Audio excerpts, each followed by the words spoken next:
ये कहानी एक छोटे से गांव सीतापुर की है, जहां हर कोई अपना पेट पालने के लिए कोई ना कोई काम करता था।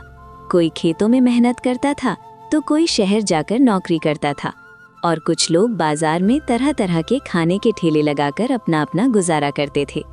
तथा उसी बाजार के एक कोने में डुड्डू नाम का एक आदमी अपना मोमोज का ठेला लगाता था, जो पिछले 5 सालों से पूरे गांव में अकेला मोमोज बेचने वाला था और इसी कारण वो घमंडी और लालची हो गया था।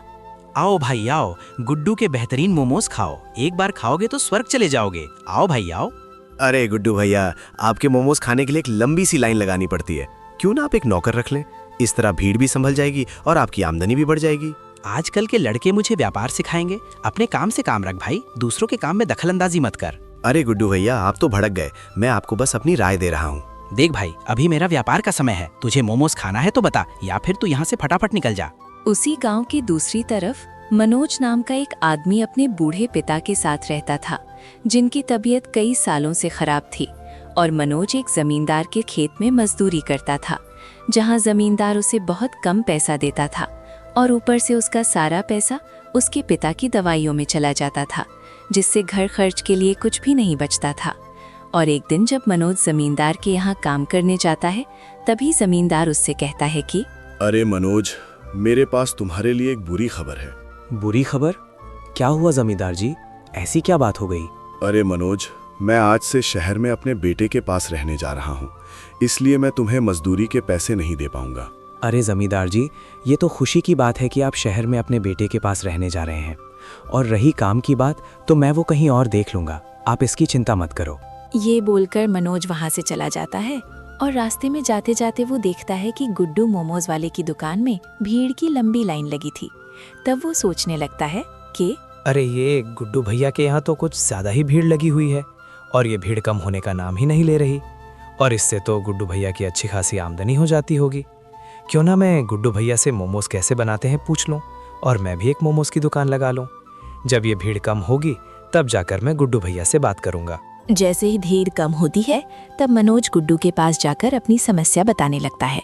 अरे गुड्डू भैया, मुझे आपकी एक ज़रूरी मदद चाहिए थी, जिसे बस आप ही पूरा कर सकते हो। अरे भाई, तुम्हें ऐसी कौन सी मदद चाहिए जो बस मैं ही उसे पूरा कर सकता हूँ?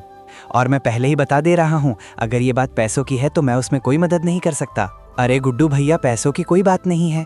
वो क्या है कि मैं जिस जमींदार के यहाँ काम कर रहा था, वो कल शहर जा रहे हैं।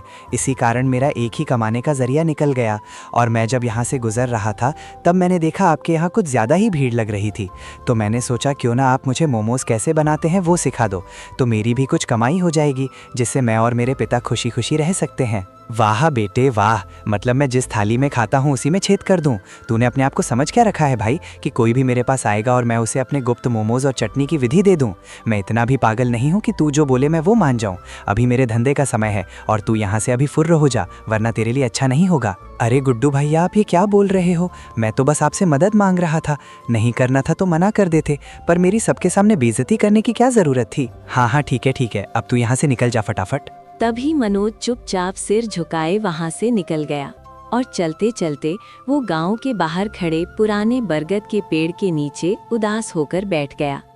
तभी उसी बीच शहर से उसका दोस्त वहां आ पहुंचा, जिसने मनोज को इस तरह खामोश और टूटे हुए बैठे देखा और धीरे से उसके पास आकर मनोज से बोला, अरे मनोज, क्या हाल है मेरे दोस्त, कैसा रे तू? अरे किशोर, तू यहाँ बहुत दिनों बाद मिल रहे हैं यार। मैं तो ठीक हूँ, और तू बता कैसा चल रहा है? मैं तो बढ़िया हूँ। और तेरे पिताजी की तबीयत कैसी है? दवाइयाँ समय पे दे रहा है ना? हाँ, पिताजी पहले से बेहतर हैं, दवाई भी ठीक से चल रही है। ये तो अच्छी बात है, पर तू यहाँ इतना उदास क्यों बैठा है? सब ठीक तो है ना? अब तुझे मैं क्या बताऊँ। तभी मनोज ने अपने दोस्त किशोर को सारी घटना विस्तार से बताई और सब कुछ ध्यान से सुनने के बाद किशोर कुछ पल शांत रहा, फिर हल्की आवाज में बोला, अरे तेरे साथ तो बहुत नाइंसाफी हुई है, और जहाँ तक मोमोज की विधि की बात है, उसका जरा भी तनाव मत ले। मैं शहर के बड़े बड़े होटलों में काम कर चुका हूँ और बेहतरीन मोमोज बनाना अच्छी तरह जानता हूँ। एक काम कर, अभी तुरंत बाजार जा, मैदा, पत्ता गोभी, गाजर और सारे जरूरी मसाले लेकर आ, और मैं तेरे घर पर तेरा इंतजार करूंगा। अरे किशोर, तू तो मेरे लिए भगवान निकला रे। मुझे समझ ही नहीं आ रहा कि मैं तेरा शुक्रिया कैसे करूं, और ऊपर से तू तो छुपा रुस्तम निकला। इतना बड़ा हुनर छुपा कर बैठा था। अरे मनोज, तू भी ना, ये क्या बात कर रहा है?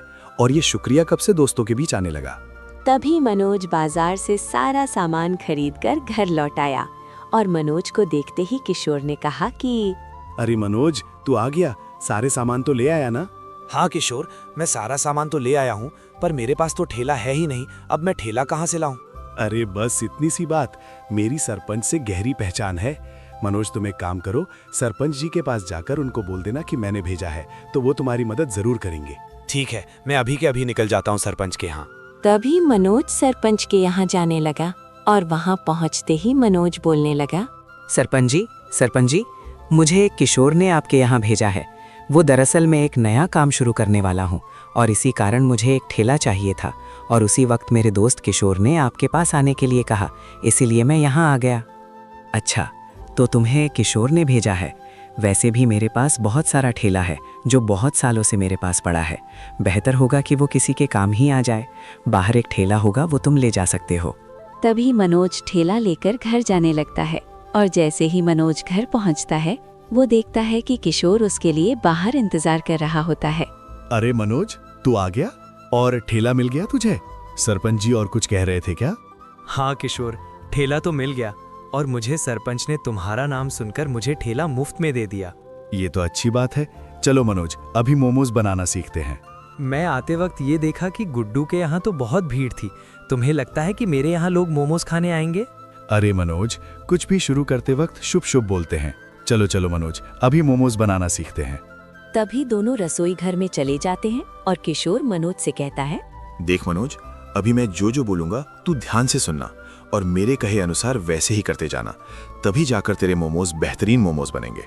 ठीक किशोर, मैं ध्यान से सुनूंगा। देखो, पहले आटा और मैदा को ध्यान से अच्छी मात्रा में मिलाकर उसे अच्छी तरह से गूंथना। गूंथने के बाद उसे आधा घंटे के लिए ढककर रख देना। उसके बाद पत्ता गोभी, गाजर, शिमला मिर्च और मिर्ची को बारीक काटकर उसे गरम तेल में हल्का हल्का भूनना और उसमें सोया सॉस और मिर्ची सॉस मिलाकर उसे ठंडा होने के लिए रख देना। उसके बाद गोधा हुआ आटा लेकर उसे छोटी छोटी मोमोज का आकार देकर उसे एक भाप पात्र में भाप से पका देना। अच्छा, क्या लोग उसे बस सूखा और खाली ही खाते हैं बिना दाल या कोई सब्जी के? ये चावल थोड़ी है कि इसके लिए दाल खाएंगे। तू भी ना किशोर। ये है मोमोज और इसके साथ चटनी और मेयोनीज लगाकर खाते हैं। चटनी? और ये चटनी कैसे बनती है? देख मनोज, मोमोज की चटनी स्वाद में बहुत तीखी होती है और उसे शेजवान चटनी भी बोलते हैं। वो तुझे बाजार में मिल जाएगा। तभी मनोज किशोर के अनुसार मोमोज बनाने लगता है।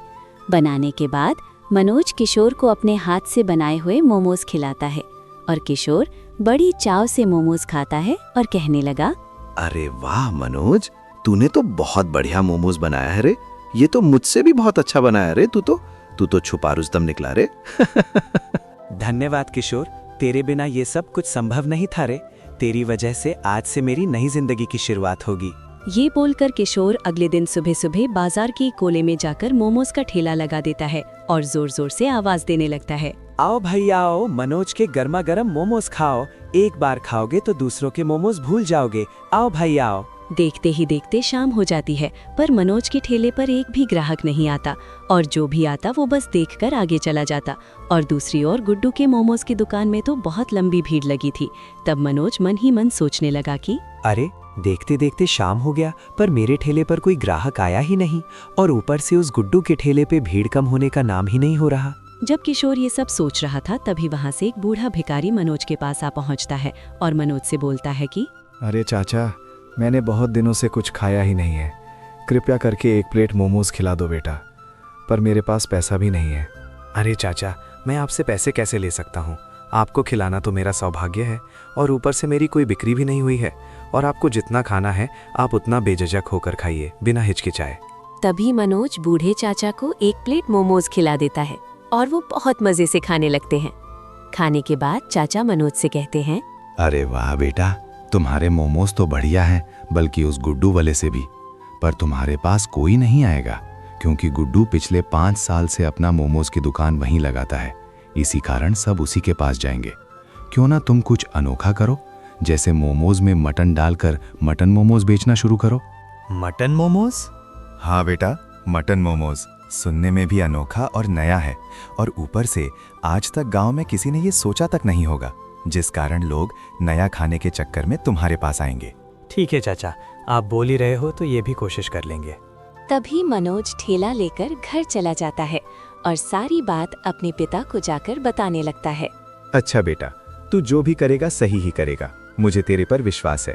और हाँ, मेरा आशीर्वाद तुम्हारे साथ हमेशा है। अगली सुबह होते ही मनोज मटन के ठेले के पास जाकर 2 किलो मटन ले आता है और अपने मोमोज बनाने लगता है। मोमोज बनाने के बाद वो उसी जगह पर फिर से ठेला लगाकर जोर जोर से बोलने लगता है कि आओ भाई आओ, मनोज के नए नए मटन मोमोज खाओ। एक बार खाओगे तो साधारण मोमोज भूल जाओगे। आओ भाई आओ। उसकी आवाज सुनकर 2 आदमी वहां पहुंच जाते हैं और उनमें से एक आगे बढ़कर कहने लगता है कि अरे किशोर भाई, ये तुम क्या कह रहे हो? मटन के मोमोज? हाँ भाई हाँ, तुमने सही सुना, मैं मटन के मोमोज ही बेच रहा हूँ। मैं तो ये पहली बार सुन रहा हूँ कि मटन के मोमोज भी होते हैं। हाँ, मैं ही पहला आदमी हूँ जो इस गांव में मटन के मोमोज बेचता है। आप एक बार खाकर तो देखिए, एक बार खाओगे तो बार बार आओगे और ऊपर से मुंह में जाते ही घुल जाएगा। अच्छा, वैसे तुम एक प्लेट कितने में दे रहे हो? एक प्लेट मटन मोमोज सिर्फ 80 रुपए में। अच्छा चलो, इतना ही बोल रहे हो तो हमें एक एक प्लेट मटन मोमोज दे दो। तभी मनोज उन दोनों को मटन मोमोज दे देता है और खाने के बाद उनमें से एक बोलने लगता है कि अरे मनोज भाई, तुमने तो चमत्कार कर दिया। क्या स्वादिष्ट मटन मोमोज है। जिंदगी में पहली बार इतना स्वादिष्ट मटन मोमोज खाया हूं मैं तो कल से रोज यहीं खाने आऊंगा। और एक काम करो, मेरी पत्नी के लिए एक और प्लेट मटन मोमोज बांध कर दे दो। मैंने बताया था ना, एक बार खाओगे तो बार बार आओगे। और हाँ भाई, गांव वालों को मेरे मटन मोमोज के बारे में बताना मत भूलना। हाँ हाँ जरूर मनोज भाई, जरूर। तभी मनोज उन्हें मटन मोमोज बांध कर दे देता है और उसके बाद वे दोनों पूरे गांव में ये खबर फैला देते हैं। और देखते ही देखते मनोज के ठेले पर बहुत लंबी लाइन लग जाती है और थोड़े ही समय में मनोज के सारे मटन मोमोज खत्म हो जाते हैं। तब खुशी से मनोज बोलने लगा, अरे वाह, आज तो मेरा अच्छा खासा मुनाफा हो गया। आज तो मैं बहुत खुश हूँ। तभी मनोज ठेला लेकर घर जाने लगता है और घर पहुंच जाता है। तब उसके पिता उसके लिए इंतजार कर रहे थे और मनोज को देखते ही, अरे बेटा, तू आ गया। तेरे चेहरे पर मुस्कान देखकर लगता है आज अच्छा खासा मुनाफा हुआ है तेरा बेटा। हाँ पिताजी, आपने सही कहा। मेरे मटन मोमोज सबको पसंद आए और मेरे सारे मोमोज सिर्फ 1 घंटे में खत्म हो गए। ये तो बहुत अच्छी खबर है। मैंने बताया था ना, भगवान कुछ ना कुछ राह तो जरूर दिखा देंगे। ऐसे ही 2 दिन बीत जाते हैं और मनोज के यहाँ भीड़ की लंबी लाइन लगी थी और भीड़ कम होने का नाम ही नहीं ले रही थी। और दूसरी तरफ गुड्डू के यहाँ एक भी ग्राहक नहीं आ रहा था। तभी गुस्से में आकर गुड्डू, अरे, जब से इस मनोज ने अपना मटन मोमोज शुरू किया है तब से मेरे यहाँ कोई आ ही नहीं रहा है। लगता है उसे उसकी औकात दिखानी पड़ेगी। बहुत उछल रहा है ना बेटा, अब देख तू, अब देख। तभी गुड्डू अपने 2 गुंडों के साथ मनोज के ठेले के सामने जाकर खड़ा हो जाता है और बोलने लगता है, क्या रे मनोज, ज्यादा उड़ने की कोशिश मत कर। तेरे पंख काटकर जमीन में गाड़ दूंगा, समझा? तेरी वजह से मेरा धंधा चलना बंद हो गया, इसलिए कल से तो इस जगह या इस गांव में कहीं भी ठेला नहीं लगाएगा, समझा मेरे बेटे? अरे ऐसे कैसे बात कर रहे हो गुड्डू भैया? मैं तो अपने बल पे खड़ा हूँ बिना किसी की मदद के, और ऊपर से आप यहाँ बदतमीजी कर रहे हो। और हाँ, मुझसे जरा तमीज से बात करो वरना अच्छा नहीं होगा। अच्छा बेटे, मेरी बिल्ली मुझसे म्याऊं, रुक तुझे दिखाता हूँ। जैसे ही गुड्डू और उसके गुंडे आगे बढ़ने वाले थे मनोज को मारने के लिए, तभी वहाँ सरपंच आ जाता है जो मनोज के यहाँ मोमोज खाने आ रहा था। तभी सरपंच बोलता है, अरे यहाँ क्या हो रहा है भाई? इतना हल्ला क्यों मचा रहे हो? अरे मनोज, यहाँ क्या हो रहा है? मुझे पूरे विस्तार से बताओ। तभी मनोज सारी बात बता देता है कि कैसे गुड्डू अपनी दादागिरी कर रहा है। तभी सरपंच जी गुस्से में गुड्डू से बोलते हैं, ए गुड्डू, एक मारूंगा ना तेरी सारी दादागिरी एक ही बार में निकाल दूंगा, समझा? एक आदमी अपने दम पर काम करके कमा रहा है तो तुझे उससे भी दिक्कत है क्या? आज से तू और तेरा मोमोज का दुकान बंद करके इस गांव से निकल जा। अरे सरपंच जी, मुझे माफ़ कर दीजिए, मैं ये गलती दोबारा नहीं करूँगा। और मोमोज़ की दुकान की वजह से ही मेरा घर चलता है। मैं आपसे विनती कर रहा हूँ सरपंच जी, मेरी दुकान बंद मत कीजिए, मैं सड़क पर आ जाऊँगा। मैं ये सब लालच के कारण कर बैठा। मनोज की वजह से मेरा धंधा नहीं चल रहा था, इसी कारण मुझे ये कदम उठाना पड़ा और मैं ये दोबारा नहीं करूँगा। अरे सरपंच जी, आप इसे माफ कर दीजिए। तभी मनोज थोड़ी देर कुछ सोचने लगता है और बोलता है, अरे गुड्डू भैया, क्यों ना हम एक काम करें, हम दोनों मोमोज बेचेंगे, पर एक हफ्ता मैं मटन मोमोज बेचूंगा और दूसरा हफ्ता आप मटन मोमोज बेचें। इस तरह आपका भी फायदा हो जाएगा और मेरा भी। अरे मनोज, तुम तो देव मानुष निकले। मैं तो तुम्हें सबक सिखाने आया था, पर तुमने तो मेरी आंखें खोल दी और ऊपर से तुम मेरी भलाई के लिए भी सोच रहे थे। मुझे माफ कर दो मनोज। तो बच्चों, इस कहानी से हमें ये सीख मिलती है कि मेहनत और ईमानदारी से किया गया काम हमेशा रंग लाता है। लालच और घमंड इंसान को नीचे गिरा देते हैं और मिलजुल कर काम करने से सभी का भला होता है।